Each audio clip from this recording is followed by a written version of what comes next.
এক নদী রক্ত পেরিয়ে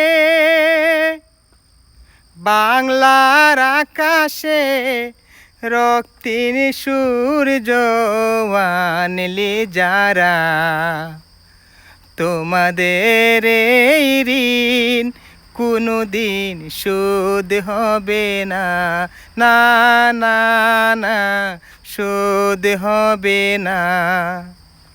মৃত্যুর মুখোমুখি দাঁড়িয়ে 7 কোটি মানুষের জীবনের সন্ধান আনলি যারা, সে দানের মহিমা কোনোদিন প্লান হবে না, না না না প্লান হবে না। দর্শক, আপনারা এই মুহূর্তে দেখতেছেন এই হচ্ছে সেই জায়গা যে জায়গায় আমাদের মুক্তিযুদ্ধ হয়েছিল বা মুক্তিযুদ্ধ ক্যাম্প। ঠিক আছে, এই জায়গাতে কিন্তু আমাদের যারা মুক্তিযোদ্ধা ওনাদের অনেকেরই সমাধি আছে। ঠিক আছে, এই হচ্ছে সেই জায়গা যে জায়গায় বসে মানে গোপনীয় আস্তানা গেড়ে আমাদের মুক্তিযোদ্ধারা এই দেশটারে স্বাধীন করেছিলেন। দর্শক, আপনারা এই মুহূর্তে দেখতেছেন এই জায়গার কিন্তু চতুর্দিকে আছে টিলা বা কুলা, আর একদম একটা টিলার উপরে কিন্তু এই জায়গা।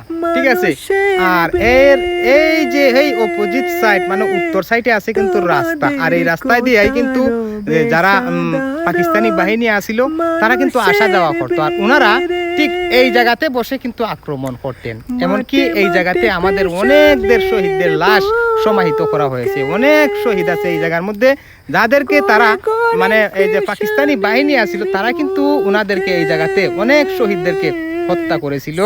আর এই স্মৃতিসৌধ হিসাবে এই জায়গার মাঝে কিন্তু আমাদের বাংলাদেশ গভর্নমেন্ট এই সিস্টেমটা করে রাখছে, একটা শহীদ মিনারের সিস্টেম করে রাখছে। একটা পর্যটন কেন্দ্র হচ্ছে এইটা আমাদের হবিগঞ্জের, মানে এটা একটা দর্শনীয় স্থান। বিশেষ করে আপনারা যারা হবিগঞ্জের বা বিভিন্ন দেশের আছেন আপনারা দয়া করে আমাদের এই এলাকাতে আসবেন এবং এই জায়গাটা কিন্তু ভিজিট করে যাবেন। খুব সুন্দরতম একটা জায়গা, রাবার বাগান। এই জায়গা কিন্তু আসলে আমাদের একটা দর্শনীয় স্থান, খুব সুন্দরতম একটা জায়গা। এই জায়গা কিন্তু আপনারা আসবেন, এটা মূলত আপনারা আসবেন বলে আমি কি কারণে আসবো, আপনি শুধু ওই কারণেই আসবেন। এই জায়গাটা কিন্তু আমাদের শহীদদের স্মৃতি হিসাবে রাখা হয়েছে। আমাদের শহীদদের স্মরণ করে, আমাদের শহীদদের প্রতি সম্মান রেখে এই জায়গাটায় আসবেন, এসে ওনাদের মাজারগুলা জিয়ারত করে যাবেন। তো সবাইকে অসংখ্য ধন্যবাদ। আসসালামু আলাইকুম।